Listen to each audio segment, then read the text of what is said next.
bonsoir na balandinyo sur FM HD tika été kimé à Kolonzambe Tata et bana koza likolo wabombo ina bino oyezali molobeli na bino les papes de la presse congolaise hein les papes papouche na ilisusu kande to mesana kola ba etse bango fienga lolendo bango fienga lofundu tokokana te pour distance eza makasi kande na lobakaki bo s'abonner bo liker ba commentaire na bino ba critique na bino ba suggestion na bino dokoyeba na kosala émission oyezala toujours likolo ndenge za la kaka hein ça peut tarder na pesi mbote na ngai na mabosse Madame de Bowembo, moi si Amandefu, moi si on s'en va de Mikolo na stati, hein, patron nanga, na pesi mbote, pe la pesi sous mbote nanga na Alino de Nazareth, en direct na France, yende partenaire nanga privé, mon partenaire Alino de Nazareth, pe la pesi sous mbote nanga na Bruno le Grand Camp, en direct na France, voilà ba partenaire au Simbi émission nanga na pesi mbote, pe la pesi mbote nanga na Fede Manyongo.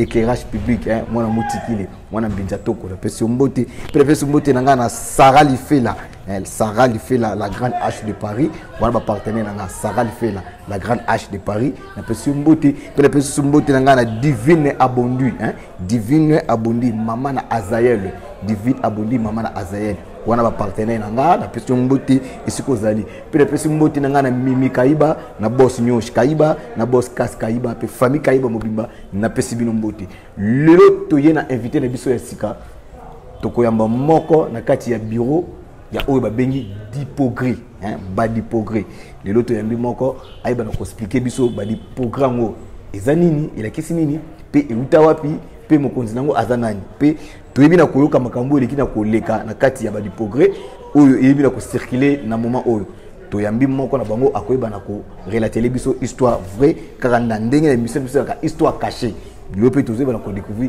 histoire vraie Yaba Dipogré. Bonjour papa. Bonjour monsieur les journalistes. Ouais, na ko sepela na yo o se présenter liboso ya balandi nyoso ya Flemmon HD. Oui, merci. Comme on ngai chamalaka la junior André. Babenga kangai esprit de contrôle. Ndena yango nazali moko ya force du progrès. Moko ya ba congolais. Moko ya ba jeune africain. Merci. Bidomoko bimina ko la ndenge papa na biso lobi azali moko ya ba force du progrès, hein, ba force du progrès oyo toyebi oyo bango bazali. Papa biso tokolinga na expliquer biso ba du progrès. Toyoka kaka ke force du progrès. Ezanini, elekisi nini force du progrès. Oui.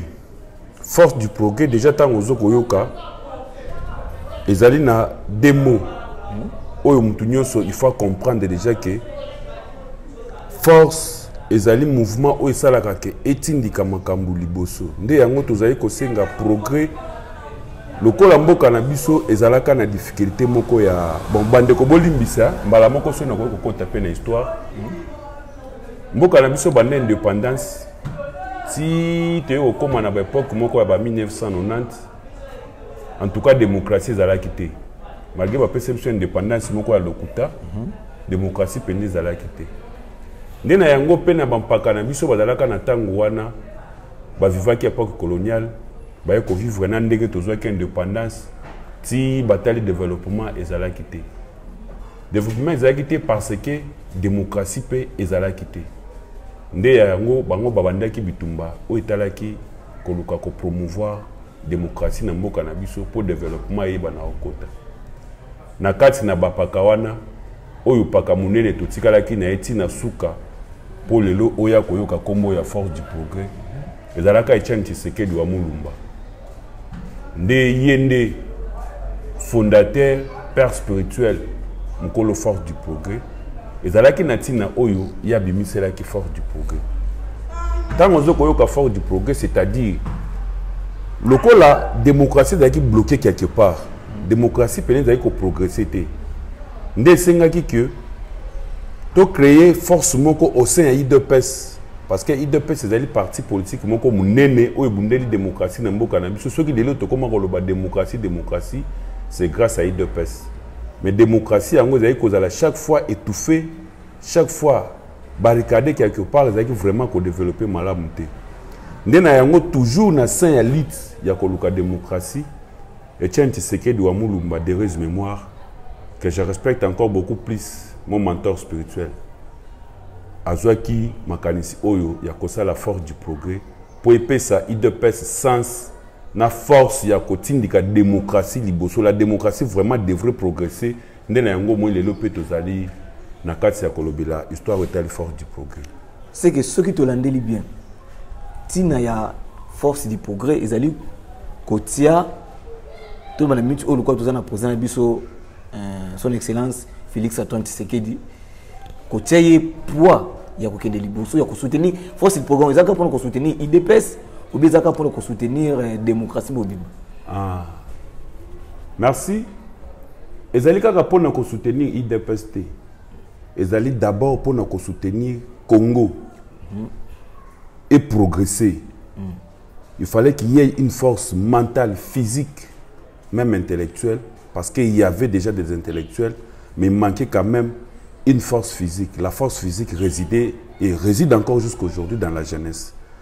L'ité akala, politique akala, badaka kosala yango mingi na ba mikolo. Alors ba mikolo wana badaki ko freiner développement na progrès à Congo face à ba intérêt na baron personnel.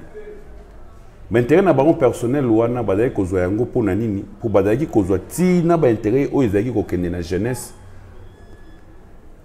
Nde ezaki kosala que progrès e banda komona na te. Nde yango Etienne Tshisekedi wa Mulumba na kati ya IDPS na liti ya koluka développement na démocratie ya Congo vanda nde amonaki que a créé les sous force du progrès na kati ya IDPS.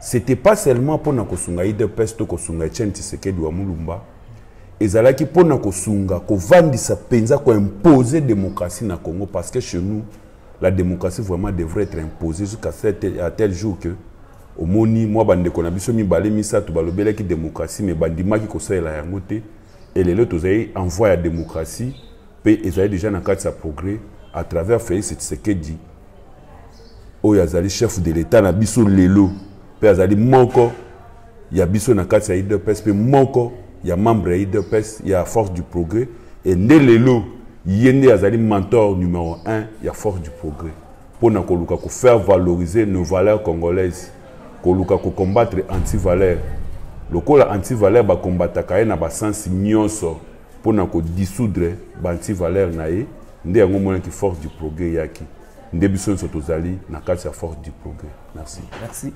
Mbote nanga encore un prophète ennemi bagando hein parce que mbote le pesi mbote nanga na pasteur Dodem Polecha pasteur moko ya jeune pasteur mo zo sala makambu ya bien oyo Nzambe azotinda ya sala ya zo sala papa tangu olobi ki force du progrès fondateur nango ezalaki papa na biso Etienne Tshisekedi wa Mulumba kasi tangu papa na biso Etienne Tshisekedi wa Mulumba azalaki en vie tobandaki koyoka kombo ya force du progrès ngote.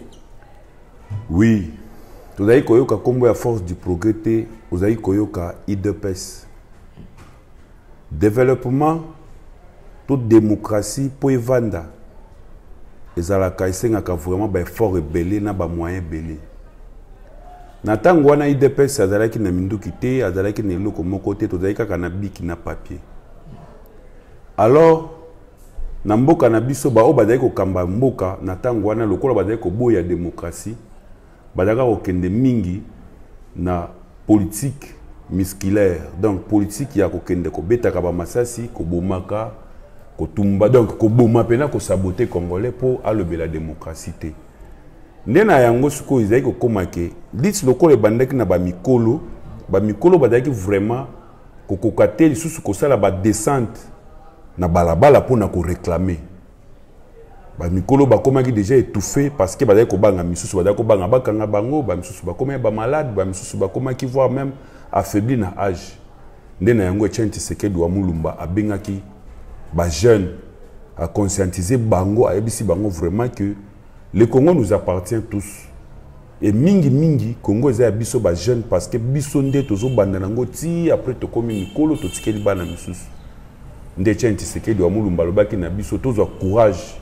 ya kokitaka na balabala ya kolobaka kotombola mongongo liboso que nous voulons la démocratie dans notre pays et na minute wana comme jeunesse congolaise azali na makasi nyonso énergie zali intelligence zali vraiment banana campus na tango wana tozalaki na groupe moko de jeunes ya ba jeunes étudiants où ils allaient encadrer peut diriger na excellence lelo kombo azali excellence kombo naye monsieur le docteur Yves Bokoulou Zola ou azali ministre ya jeunesse initiation à la nouvelle citoyenneté et puis cohésion nationale azali parmi ba pionniers oyo Etienne Tshisekedi wa Mulumba abengaki pona kobanda composition ya Force du Progrès.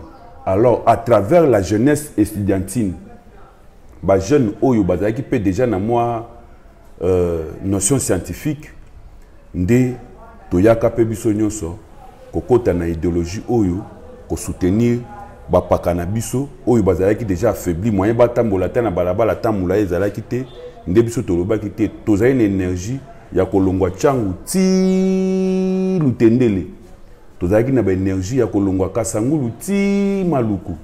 Alors ndo monaki chaque fois ezalaki ke balobi IDPS abimi na nzela, donc c'était tout jeune congolais wazalaki na sacrifice wana. Et là dans la jeunesse on voyait la force, dans la jeunesse on voyait l'énergie, dans la jeunesse on voyait plus d'intelligence stable.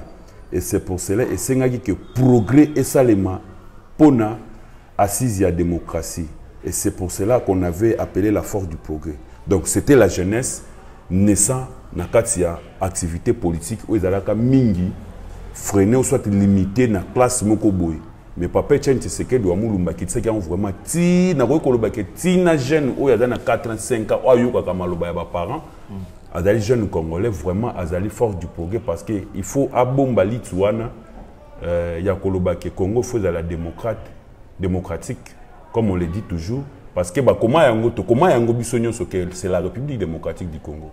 Mais comment na ba cause na biso belé bazaka kozwa pouvoir na tango wana bazaka vraiment kosela yango te.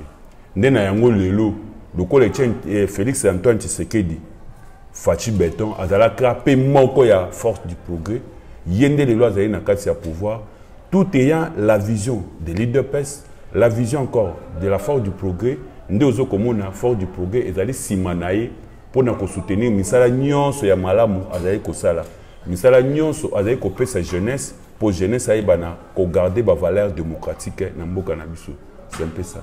Merci à Aluno de Nazareth en direct de France, mon partenaire privé, il y a émission Histoire cachée. Monsieur Mbote, Monsieur Mbote na do muketa, do muketa na Monsieur Mbote. Ndongo chiko lobaete bino bozo soutenir chef de l'État, puis vous soutenir tout ça en général. Soutenir la force du progrès, c'est pour maintenir le valeur démocratique. Et nakati ya lit na biso, moko azalaka nakati ya lit na biso ya ko maintenir la valeur démocratique congolaise. Ndeye lelo azali chef de l'État Félix Antoine Tshisekedi Tshilombo. Nde na yango lokola biso toza azalaki moko na biso azoko kamba lelo Congo mobimba.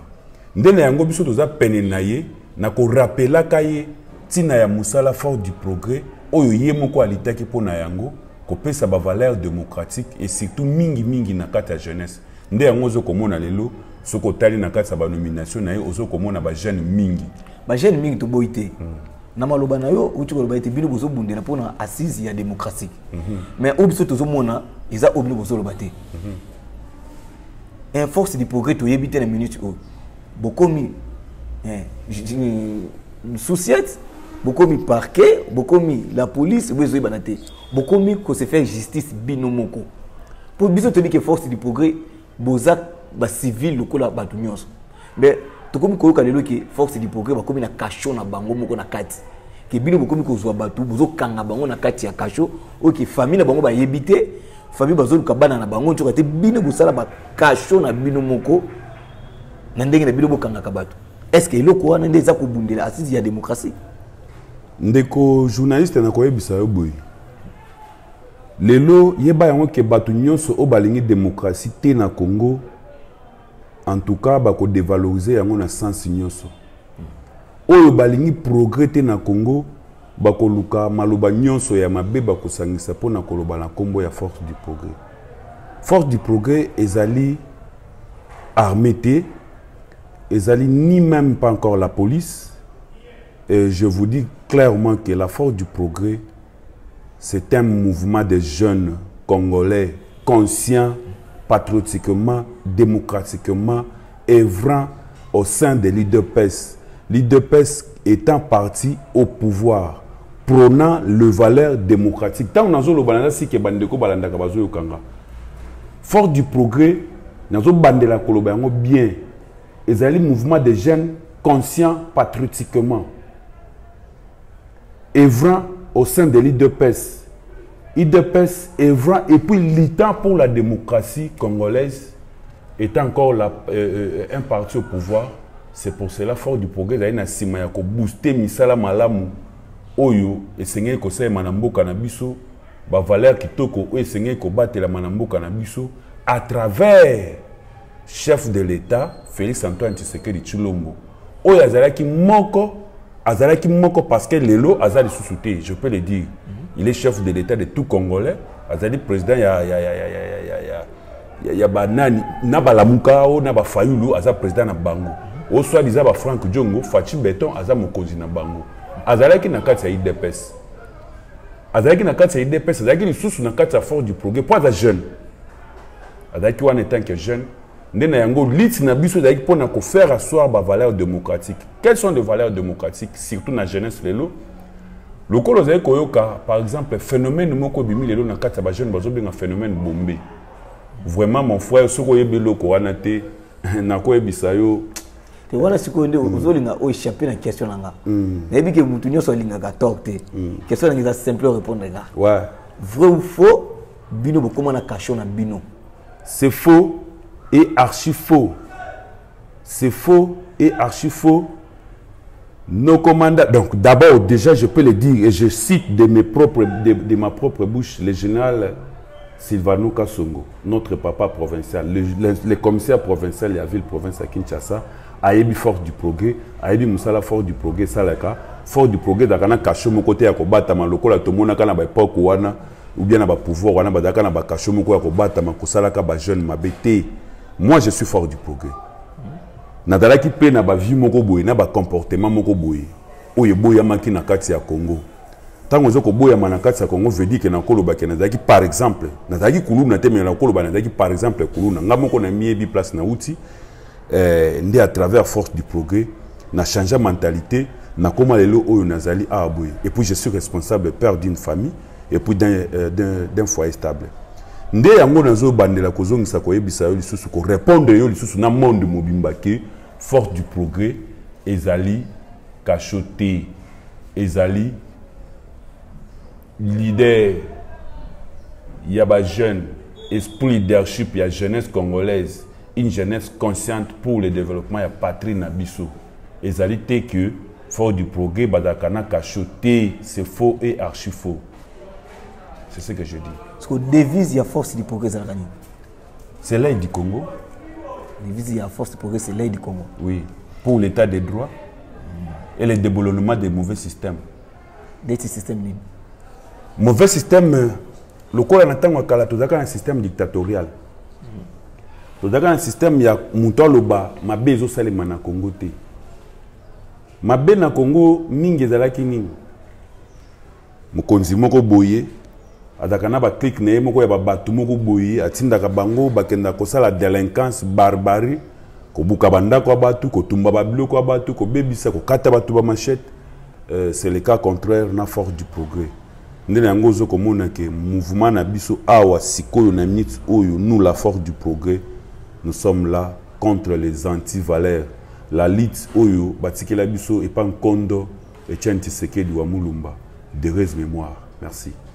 Na ba jarba émission boy to pesa ka mingi longonia na mama dengo wembo mwasi ya mandefu mwasi nzambazo chai na stati mikolo peut pesa ka merci encore na Aluno de Nazareth partenaire émission oyo peut pesa ka merci encore na Bruno le Grand Camp en direct de France peut pesa ka merci encore na Fédé Manyungu éclairage public peut pesa ka merci encore na Sarah Lufela la grande H en direct de Paris peut pesa ka merci encore na Divine Abondi maman na Azaël bango ne basimbi l'émission oyo tu bana ko pesa bino babilengi papa na biso oui nazana posa o expliquer ba l'union sur la Flame HD ki ndenge bazolanda yo biso ne émission na biso zali histoire cachée toyebaka na kundula makambo oyo bato bayebi o eza vraiment makambo oyo eza interne nde tokaka ete ekoma externe libanda bato bayeba toza na posa expliquer biso vraiment malamu toyoki ki na kati ya force du progrès bo recruter mingi ba jeune oyo baza bakuluna ndenge tozoyoka po biso tolobaka te likambo toyoki te oyo toyoki nde toyoki kotuna bino po bino boza membre ya comité na kati ya force du progrès toyoki ki bo recruter mingi bakuluna pe bato bino bo recruter bakomi kobotola bato bambongo na nzela ba telefone soko simbi bango boye batangi lokombo ya force du progrès osimbi bango boye batangi lokombo ya force du progrès pe kaka na force du progrès ngo muto ata membre na kati ya force du progrès toyoki ki la police eza na droit kokanga ete na ba policier bakomi kubanga force du progrès lokola bino boza comité na kati ya force du progrès tant bozo recruter bato bokoki kotala te bato ni bino bokoki ko recruter ndeko na tu na boye lelo na Congo ao okola kisangai nana liaka malamu nana liaka te mais la Congo biso tout toyebi situation toza na ngona mikolo situation toza na ngona mikolo na boye koyebisa yo boye pour le développement na Congo to démocratie na Congo ezali na classe moko il faut pas développer to mususu faut pas développer il faut nyonso OK alors jeunesse ezalaki mingi discriminée tant on ezalaki nazo koloba que jeunesse ezalaki discriminée c'est que ezalaki écarté makam o nazo loba oyo les palzouria de la République Starking Kapongo ayebi donc c'est-à-dire quoi tozo ponaté que il faut utiliser ba oyote tozo aider vraiment jeunes nyonso tout jeune congolais vraiment il faut avoir conscience patriotique à travers la force du progrès pona nini obimisi biso na identité ba koluna parce que premier cible na biso ezali aba le phénomène kuluna vraiment aba le phénomène kuluna nazo bandela koloba yango ndena yango to pusanaki na premier point et pas jeune ba pesa machette pour na 5 000 to 10 000 francs après tant muto apesaka 5 000 na 10 000 francs apesaka lisusuté jeune wana koma kobima na balabala akoma kokende kokata batu machette pour abotola batu azwa batu mbongo azwa ba pareil azwa biloko oyo azana ngo posa ndena yango biso to pusanaki pembeni na bango to changer bango bilongité quand même to sala effort ya ko changer bango mentalité pe to zali toujours na kati ya ko sala musala yango ndena yango lelo yoki ke na kati ya fort du progrès ba jeune bazali na facilité ya kozala visiter na makambo tali misala oyo bazali na volonté vraiment ya kokende kobundela mboka na biso sur le champ de bataille bazali kokende oyo bazali pe na droit ya kosala sécurité interne na mboka na biso bazali pe na droit ya kosala yango et nde mutu wana tango ngai na longoli na likanisi wana na motema wana ya mabe balatisaka ye na kobengana ye te na kotika ye na balabala te na kotika ye pene nanga po mbala nyonso tango nyonso nasolaka na ye natalisaka ye nini oyo tosengeli kosala mpona mboka na biso nde komona ke mutu wana lokola yibaka lobi mukolo mutu o mukolo biloko ya yibaka komona ye mbala moko alobi te ba fort du progrès bazali ni yibite fort du progrès azali moyibi te azali kuluna te azali kolongwela onde kuluna pene na yo azali kolongwela yo kuluna na nzela na yo po yo banda kotambola libre air nyonso sauf air oyo mibeko na bakonzi bapekisi mais kolongwa 5 heures du matin si je peux dire 2 heures pour mutu malamu atambolaka na programme na c'est que ti ba 22 heures du matin il faut déjà ya kopema kimia vraiment il faut ezala la nuit tozali na droite ya koyoka ba nuisance sonore parce que mibeko eboyi yango nuisance sonore ezali ba makeyilo oyoka ka bangande koma kobeta par-ci par-là soko okei koyebisa bango bazali na ba phénomène na bango pe ya ko revendiquer mais phénomène na bango ya ko revendiquer ezali ko étouffer pe environnement parce que environnement na o batu wana bakolo bangande babeta ka musique makasi pour na bénéfice na bango personnel mais bazo ko étouffer ta musu ba mental ya bande ko pe bazali ko penser lisusu développement ya Congo en tout cas ezali malamu te nde yango komona fort du progrès pour sana kapembeni ayebisi bango botika lokola bandeko balinga kotika te nde okoyoka ke suka nango komi ba discussion biso musala na biso tokomema kaka rapport topesi na acquis des droits tango tolobi ke tokopesa na acquis des droits c'est que nayebi ke bourgmestre ya commune oyo tozali oyo ya Ngaliema son excellence Dieu merci Maïbanzulanga ayebi po yango nde champ de bataille nae la paix dans sa commune parce que c'est une commune présidentielle là où le pouvoir réside depuis les rois Mankoko awa na commune Ngaliema c'est que kinya pene fozala fort du progrès qui pona kopesa kimia na Congo mobimba alors on a parti oyo ya Ngaliema ndozo koyoka lelo yoki tokuta na yo boye merci ndongo outi ko ba biso ke bino bozana pona ko mema rapport na acquis des droits mais auto ti koyoka mikolo eza yango te oyo yozoloba bitumbo ti ko bima awa auto ti ko ya force du progrès ba bundi ba bimisi ba machets ba bimisi ba milangi ba mbeli oyo ke boke bino moko bondimi ke bobunda tina kati ya siège na bino mais quand on corrélate biso ezala ki biti ya nini makambo outi koleka na koyebisa na kobandela koyebisa so journaliste boy Fort du progrès c'est un mouvement d'abord premier pionnier il y a Fort du progrès donc jeune faut dans la jeune ta yonde ngoza nos Fort du progrès vous comprenez parce que vous avez une bonne mentalité oyo mona ki le ka ki wana ezala ki te ke Fort du progrès azali ko bunda ye moko na kati na ye moko to abani ko empêcher population non na kati ya musala oyo Fort du progrès salaka ya ko battre la jeunesse peut ko faire développer jeunesse oyo zaye ko mona Fort du progrès vandela awa na Ngaliema oyo zaye dirigé par Ngandu Kennedy alias Antibal mon président que je salue en passant aya ko vandela vraiment awa na Lukunga atika famille na ye atika vraiment bandeko na nyonso atika makambo na ye mususu pona ko soutenir vision oyo ya chef de l'état ya ko faire progresser jeunesse congolaise ndaya ko vanda na Lukunga alors tant va na Lukunga amoni ba jeune oyo ya ye ko vanda na bango na Lukunga to ay ko collaborer na bango na Lukunga pona ko faire promouvoir démocratie na biso amoni ba jeune ba komi faible ba jeune ba komi ba otobengaka ba inapte hein? Donc azaki na bien mbala moko akomi inapte to landeli pas comme vraiment donc comme phénomène jeune penada sur na force te voire même côté molateur donc ce que tu mutu boyi akokate fatom donc so ka nzela la li donc il faut là j'espère que moko mona kama ba moko mbale ndeto bani kolandeli ezanini ba comme ko tuba ba jeune batonga mabe po ba jeune ba ku fatoni po ba monique non chef de l'état pèse jeunesse confiance te ndeto e kolandela totali ba jeune bazomela ka biloko ya mabe biloko ya mabe na mboka na biso to yebi ebele kala bazaka ko benga diamba mais diamba tolandeli totali pena que oui ya solo eza diamba te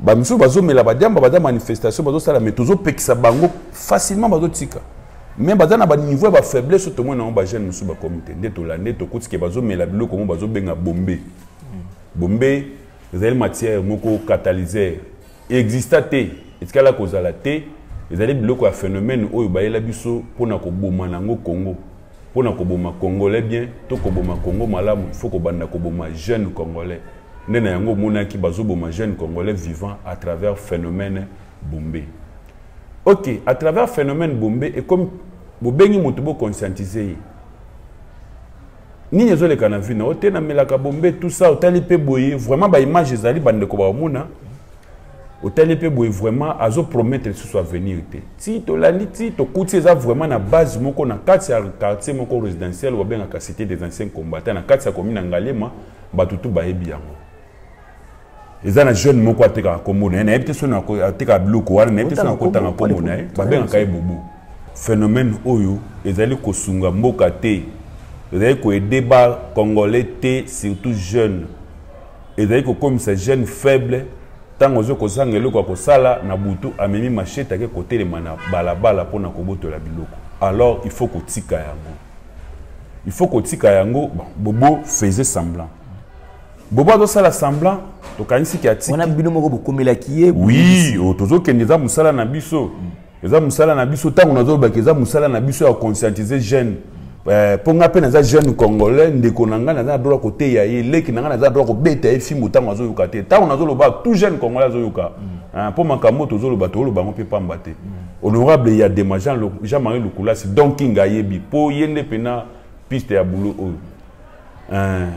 to que tu interpeller jeune ko interpeller à qui a fongo dans cette fois là ils arrivent vraiment terrasse à teka bière na bombe ba ko là vraiment bombe na plateau.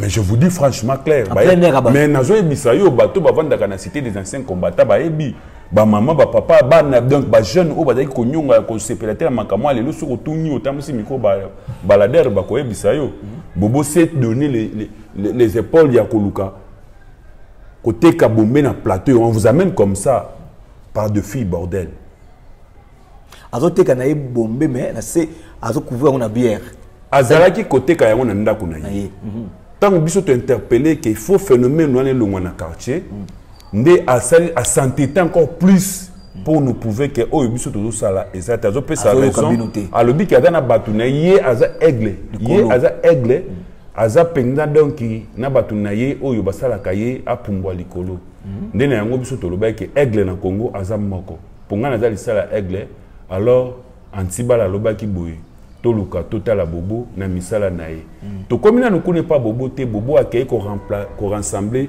jeunesse nyonso ya kanga na phénomène na ye wana o ya contredisaka nango vision ya mboka développement ya mboka alatisi bango machete apesi bango milangi apesi bango encore plus biloko wana ba milango susu makasi nde baya ko attaquer base est-ce que yoki keno bino na biso te to bundaki biso na biso te bayi ko attaquer vraiment base na biso. Est-ce que tu as la réunion na biso? Est-ce que tu as la jeune to sola kana bango? Ndé le kola azalaki utiliser exploiter ba pese que force na ba soit disant ba politicien moko ba perdre ba vitesse ba to bik saka ne langa mukolombu le beta elo ba tomboke la biso. O bango ndi na sima na ye. Mais nga na zo biso clair. Na zo biso clair eza na ndeko moko boyi awa tolies to pesa la fufu na tango nzala lelo tango ali atonda akoma ko bungisa biso Frank Diongo komona ye comme ni Frank Diongo comme ni Frank Diongo te na ebité so kaza honorable nga na ebi honorable bazali ye azaka so honorable te azana evie na biso a quartier bon président Frank Diongo adana te azana na Congo président da moko ba kini ba congolais boyoka omoni awa na Congo awa depuis tozo indépendance to leka na 5 présidents de la République président na biso a liboso ezalaka Joseph Kasavubu. Yami Balé ezalaka Joseph Désiré Mobutu. C'est ce que Kukumbendo wazabanga questionnant me repose en paix. Yami Sato ezalaki wadaki otobenga libérateur alekaki pe na mwa litsuana ya koluka kolongola mabe na Congo Musée Laurent Désiré Kabila. Quatrième ezalaki ndeko na biso Joseph Kabila Kabange. Alekaki pe azaki pe mwata ya koleka na Congo comme président te. Kombo na ye Joseph Kabila Kabange. Ndeko na biso wana ndeti pe notre président Félix Antoine Tshisekedi to benga ki Fatim Beton nazolo bana yo boy ndeko na biso wana Joseph Kabila ex-président sénateur bon azwaki moi temps wana azwaki moi chance wana po batindika ke ya kotindika avec moi chance batindika ke ya kotindika ngani azo ebisa avec moi chance te tozolo ba bien ex-président na biso sénateur à vie Joseph Kabila Kabange autrement appelé China Rambo. Nazotu na yoboy pour faire comprendre que avec moi chance. Est-ce que yo ko ma papa na yo pour maman na yo ko maman sina yo? To so beza solo ya bombe. To so nga si j'ai la biso. Vraiment ndeko na biso ndé yango to lobi ki ya. Ndé le loto na Fatim Beton comme président de la République, chef de l'État mu Kwantombolo, aigle d'Afrique. Aigle d'Afrique du Congo tout est d'Afrique. C'est que président na Congo na nit oyo azam moko. Oh, monsieur Soana na ebi bakomo na bangote quoi. C'est un peu ça. Ndé na yango mona ki ndeko na kenda ko sensibiliser aki ko yebisa na ba vie na ye wana basaye ba click baye est-ce que ba bandele ka ko kata elongia chef de l'État. Pour nani po ya to telemela phénomène bombe na phénomène na bango ya makamnyoso ya mabe ya barbarie délinquance ki kuluna koboya koyoka koliaka bambongo ya lokuta kokosaka bato na ba TV koyaka na politique ya lokuta koboya jeune à développer ozo comprendre ndeye jeune wana bakenda basangana na babato wana na uti kotanga bakombo baye ko attaquer base oyo eyebani ya Félix Antoine Tshisekedi Tshilombo ozo ko appuyer vision na misala nae na force du progrès na kati wana bayibaki biloko oyo bapesa biso tosalela misala po biso tosaka na basalongwa tosaka na basalongwa na biso tokotaka baterase tokomba babalabala volontairement mutu afutaka biso aza te tozoloba yango mutu afutaka biso aza te. Excellence monsieur le gouverneur de la ville Gentili Ngobila Mbaka oyebi force du progrès tant tozoloba mokonzi oyebi musala tozosala ezosengaki vraiment aux conscience pour na Kinshasa mais yo biki bafutaka bino te jamais sosali comme ça la samedi faut bafuta mais biso toyebi que chaque fin du mois batunion c'est la force du progrès bozaka na salaire te biso tozaka na salaire te tozalaka na salaire te mutu achela biso salaire te ministre moko te ya côté le maki a signé barème moko boye salaire pe mana komba force du progrès te to misungaka biso moko singa na baluki na nga na zuma 10 000 francs na nga yo po zuma 5 000 francs na yo to tsangisi ke lelo par conséquent le quoi toza posa to sunga mboka na biso to sombi ata mwa dikombo neti titsani li konzo te nazo yebisa yo bongo next awa boye na lukunga awa précisément na lukunga awa toza na ndeko na biso Ouazali président na biso ya force du progrès Lukunga ngandu Kennedy alias Antibal nazo bandela koloba ke kombo na ngandu Kennedy alias Antibal ngane munata ko de verrouillage pe bokozo yango te yenda sala ke fort na yebisa ke akenda katina bandaku na bango po bazaka na ba locataire na bango ya papa buta moi chance ezalaki atika mo ba parcelle ba biloko moko ndenge wana kenda vraiment zuba mbongo ya ba locataire na bango a privé voire même na ba famille na bango ayena ngopo esunga Congo esunga Congo na misali nte bosali musala ete tozana maite abimisima ya pesi bosali musala tozana eloko nde nazangi savon et na vanda ka musika eza donc ye abimisa sali ni asungi bongo nana pesa ka soki asala ka bongo eza vraiment malamu nzamba apambole azongusa ya mingi ya koleka mais soki bozo kosa po biso toyebi ki bozo ka salaire soki bombi wana nzambe moko yebi sikoyo tozonga kana sujet wana siko mutu wango tango ya bundisi bino bobo yango na micho azawapi oui biso lokola tozali bat oyo totosaka mibeko ya mbula matadi po musala na biso ezali ya kotosa kobatela kotosa pe kotindika yango mibeko ya mbula matadi kende liboso tobengaki aki des droits général Silvano Kasongo aza courant ya makambo atinda voir même colonel Miguel ndepe bakotisa kimia biso yangani tozalaki attaquer bana bazalaki menacer basi bazalaki étouffé na ba niveau moko na ko biso ke si lelo soko leki wana okuta vraiment ke elongi ya chef de l'état bakata to koma ko sala ba réunion ya kotelema bisika ya kovanda des sociétés ba moto ya bandeko bazala bayaka kosunga biso talaka ke no muto ya ka réunion ou bien muto ya ka kosunga Congo azaka na moyen de vivre nae moyen de vivre wana soka telemisa ngo pembe eza pozo komba to azwa moi esika bongisa to azwa moi temps kosola na bandeko mususu bazwa ba moto wana bayiba ba memela yango bobo na ba soi-disant leader politique na ye wana pe to za na bango information to yebi biloko nini bazo sala mais lokola na minute oyo déjà makambo ezali na acquis des droits biso musala na biso kotosa mibeko pe ko batela yango kotindika yango ekende liboso nde makambo wana ezali na maboko ya Général Silvano Kasongo oyo tozali kozela apesa biso solution malamu kaka ndenge olobi makambo ezalaki na acquis des droits pe makambo ezali na acquis des droits siko tozonga na mwa lisona biso ya suka siko ndako ya fali ezikaki ndenge nini ndako ya fali ndako ya fali mituka fali ziki tomoni ngona ba image ki fali azo réclamer biloko na ye ba bebisi ndako na ye soit disant et pas ba force du progrès olanda ngote ntina ba télévision zoleka c'est vrai fali na makambo yo akoti yango ndenge nini mais yo fo banda komitu na yo moko journaliste fali akoti makambo ndenge aussi longtemps que fali za politicien te so aza politicien te ko force du progrès et kendaki na ndako na ye koluka nini mais faut comprendre que Fali c'est un jeune congolais un artiste congolais comme tout jeune congolais azo faire valoriser ba valeur patriotique na biso comment force du progrès okende ko attaquer ngano nde tozawati nazana yopo oyo bana ko éclaircir biso mais pour yeba on comprendre directement que c'est un mensonge monté de tous bords il a vraiment cabale monté monté pena monté pour bazoka comme motion mais bazu ya ngoti bazu motion te ezati nazo yebisa yo boy avenue oyo base ya force du progrès zalaka c'est la même avenue na ndako ya Fali donc l'une des maisons ya Fali ils ont résidence n'était parce que résidence c'est la place où tu vas ndaka ils ont l'une de maisons ya Fali au boyo kakakeno ezaka na quartier à 28 parcelles série moko boye pe kutu batangaka kombo averambo pona ba makambo wana to nganda kwa ti ngulu disant bon na ebité na ebika keno congolais to ebika no batangaka verambo sima ya kombo ndako afali wana avenue wana pe tozana bato bazana balita chama na bazawana nazo ebisa yo ke fali na ngalema awa to na pene ya quartier oyo azaka kana ndako wana moko te azali na quartier général na ye oboyebi pena ke no base victime studio siège makamutu siège à répétition nyonso esimba makite ponani soki ke ba fort du progrès nde bakendaka ko attaquer fali to bakendaka ko attaquer fali po baina fali te fali c'est un jeune congolais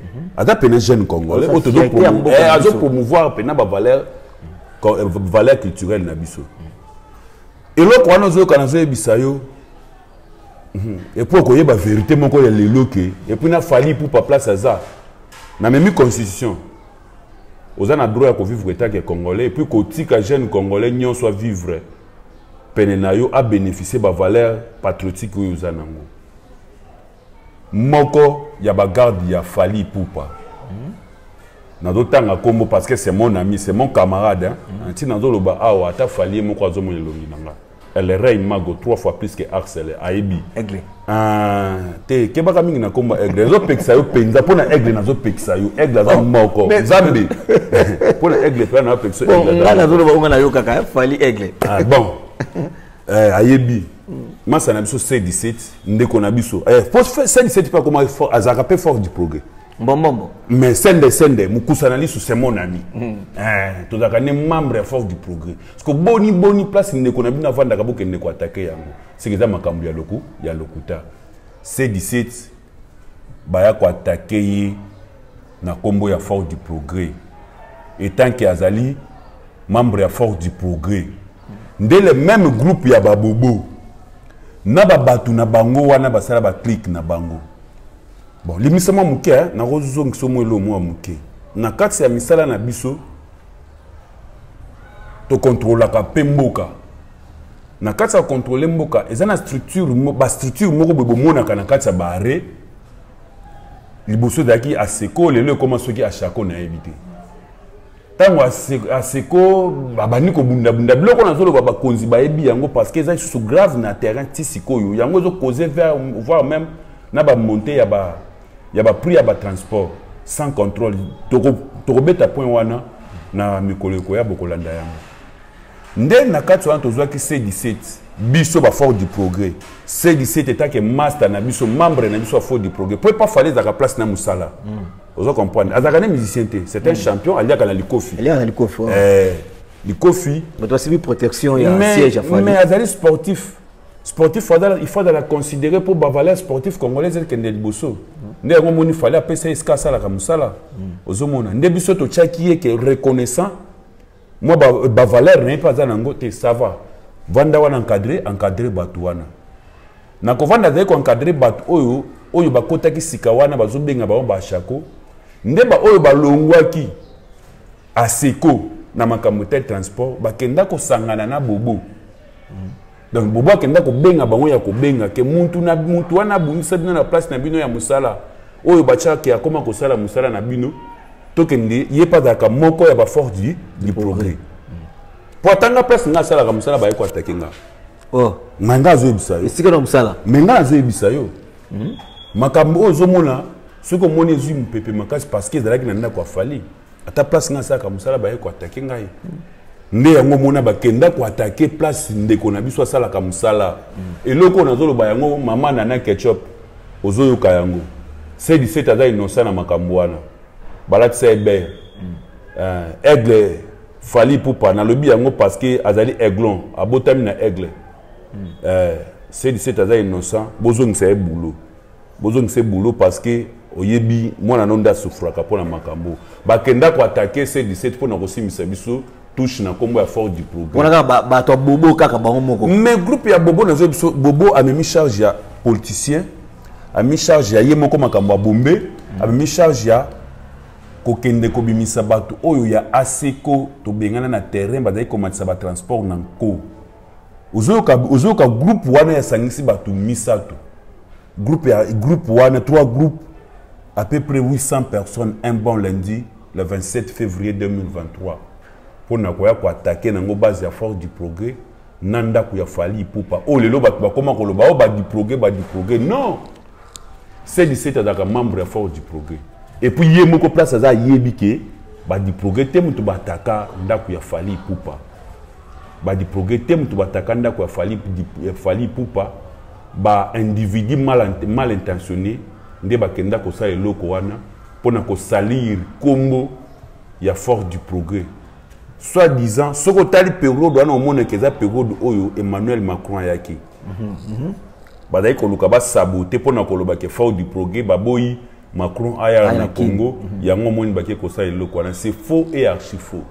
Je m'appelle esprit de contrôle, ngane mnazo loba yango. Et puis je m'engage en tout et pour tout. Quand je parle, j'espère bien que je suis décisif.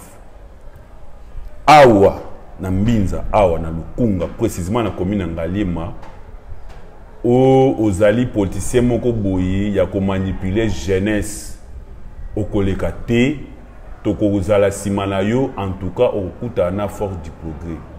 Aux alliés côté Kabilo ko ya mabe, ba jeune bazoko ma miyibi facilement. Est-ce que yo kondi mamuntazo yiba di papa ya kala, di papa babamba zo yiba parce que donc ça hein mais na zo bisa yo bombe bomi voir même na miso zo yiba te ga zo nini. Mais okoyoka bazemo balobaki babundela Congo bazo kende ko soutenir ba biloko ya ndenge wana bazo somba machette. Basomba à peu près 80 cartons à machette. 80 cartons machette, carton moko da kana 20 machettes, ba commerçant ba yebi naza vraiment mérité na ba calcul wana. Mais ba commerçant ba yebi carton moko 20 machettes, ba somba 80 cartons, ça reste que 80 cartons fois 20 machettes. Vous comprenez? Bango ba sala descente sur terrain à peu près 800, il y a deux fois 1000 personnes. Mais nazo yebi ça on a ba misusu kutu na ina bossa na ko bossa na te chance ezana ndeko na biso moko azwa massa c'est diminduki abima na kati ya bato wana. Mobwele azali général Silvano Kasongo ayebi. Vous comprenez? Mas minduki ebima na kati ya ba civil wana batambola na bobo. Bato ba ngida bobo, ba ngida ba machete, bazaki na ba minduki. Ngai nde nazo yebisa yo. Ngai nde nazo yebisa yo. Makamo nazo luba. Po honorable Gary nda koza la moi témoin babanda ovanda même avenue. Il pas meka ko sala fa on est à Koloba. En tout cas, Bobo Loko aloba ke yi azana papuna ena batuni bazipeka ya boyaka koyoka na honorable. Ndebiso peut te pesa ki ordre. Na qui des droits. Si sikoyo na minute oyo bombe ezate awa na Lukunga. Précisément na commune Ngalema. Esika Fachi Beton les super aigle. Papa ya ba aiglon nyonso azovanda awa bombe. En tout cas, ils ont été toujours sima na yango. Tant tozolo baboye. Mkolo ba groupe wana nyonso. Oh mkolo biloko wana ba bombe, ba bien quand kiboba. Ozana kiboba na yo yebe la pour esprit de contrôle nazali pe na zo contrôler. O nakuti yeba ketokoya. Merci la balade nyonso FM HD.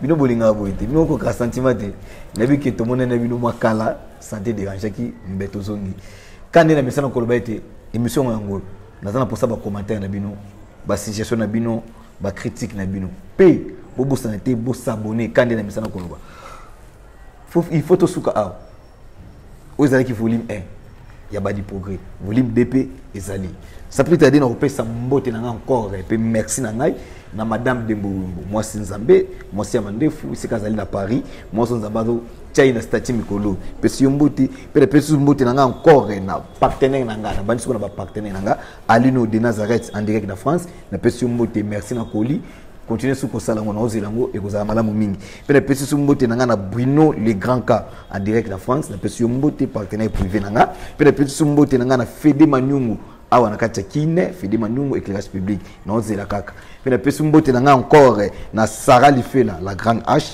en direct na France na pesi mbote pe pesi mbote na nga na Divine Abondu maman na Azael pesi mbote kandi na misana ko lobati émission yango balobi mutu nyonso foza kana ba mentor na yo foza pe na bato baza ko encadrer na ko ko zala ngante na pesi merci na nga na bato baza ko encadrer nga leader Papouche Papouche pesi merci na nga encore na mama Omba Potongo maman Omba Potongo, maman Songi, pesio merci. Ndengozo ko encadrer na continuer kaka. Puis pesio merci na encore na Rafine Tumba ah maman. Merci na encadrement na yo, et comme ça la bien. Père ya Souka. Wana tangi baba si na ben pesi merci na encore hein. Merci encore na Tony Koko kutoala. Merci pour l'encadrement et vous allez malamu mingi. To komi na Souka émission na biso. Tu vous appelez na batu o koki ko remercier batu na yo ba chef na yo bozana bango na kati ya base ya force du progrès pe batu bazana sima na yo kandenge za kaka. Ouais, merci nanga Liboso, merci nanga vraiment Liboso na kopesa na papa oyo fongola biso ba jeune mémoire apesa biso ba jeune confiance d'heureuse mémoire sphinx immortel Tshisekedi wa Mulumba Etienne.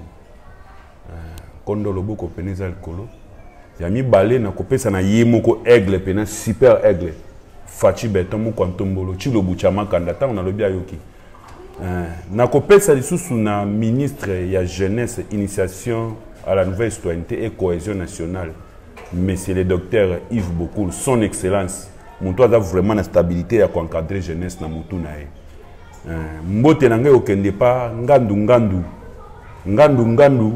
ngandu kombo ne alias Antibal Kennedy Antibal wana c'est que adamo la muke na maïle belé au vraiment Tshisekedi atikela parce que adamo na suka ya leadership ya Tshisekedi adamo na suka nde azosala misala na PC merci na pesi mbote na ngai pa maître Landry Kasongo ndeko na ngai nazaka ne mingi vraiment mon conseiller les plus proches de tous les temps même la nuit même heure nyonso c'est Emmanuel Kapongo, un jeune leader Azoya dans le monde politique. Sans oublier mon secrétaire général, Augustin Kabouya, AK47, Chingoma, Tosa Obika, soyez bateau cité Barobika Pekakate. Nena Yango, général Sylvano Kasongo, papa zoa conscience na musala na eza boulot na yo. To côté yo yango te mais zoa conscience na yo na boulot na yo, si terrain la police ezate, pardon na leki wana. Mon gouverneur son excellence Gentini Mbaka Ngobila prêtre nayebi que non bitumba moi makambo belé mais vieux pénal en tout cas faut me makisha ça na motema faut ta la ba jeune kini jeunesse vraiment faut kende liboso ceux qui ont kende liboso te à regret cause la moi mingi ndé moi muké to zaki na yango wana sans oublier na dakala mutu moko boy comme on est Singapakebo Singapakebo comme on est Yantobe. Yantobe wana na ebité mukolo okuta na chance ya komona ye yo moko comprendre pena ki okuta na Singapakebo. Chiko Moloki na pesio mbote. Master na ngana zakanaye. Na kati pe fort du progrès pour ezala discipline hein ezali hein. Muto akamaka discipline pas zali. Vous comprenez muto mona apena misala nyonso sale maka. Ceux qui peut tourner atana nyonso yo ka ba mama ba ceux que ça va c'est samouraï du Bende. Commandant PEM, commandant chargé de discipline, nyonso monique nous voit dans la Lukunga, c'est lui. Azali encadré na bande comme sous ba cordon bazali, cordon tigo azali, quoi, tigo chilo mobao ba yebie, cordon de teli bazali, ndé na repé ça peut monter na ndeko nanga moko boye susu. Bon, c'est aussi un jeune politicien en devenir pour aller na mboka nae, Henri Lokwa na pe se mbote place aux ali. Yo moko pe journaliste. Ouais, bon, oui, en loco, il y a un loco à Djabir, vraiment. Il y a PC Mbote, Arsène Mata di pe Bazakaba Master. Il y a PC Mbote, bien. Il y a bon, yo mongo pe Mbote. Merci. Caméraman Nabisope, Mbote, merci vraiment pour aux 8 ans na oya kozanga bilili, pe collectionner na chaîne na yo, monde Mbaba Monanga. Zo vraiment Mbote na yo, zalaka na boulot na place aux awana. Caméra millimétrée toujours et ça là bien merci bana ifasik mobima ne peut bilumbote quand il a mis ça ifasik m'a formé le monde m'a déformé mais Dieu m'a transformé bye bye.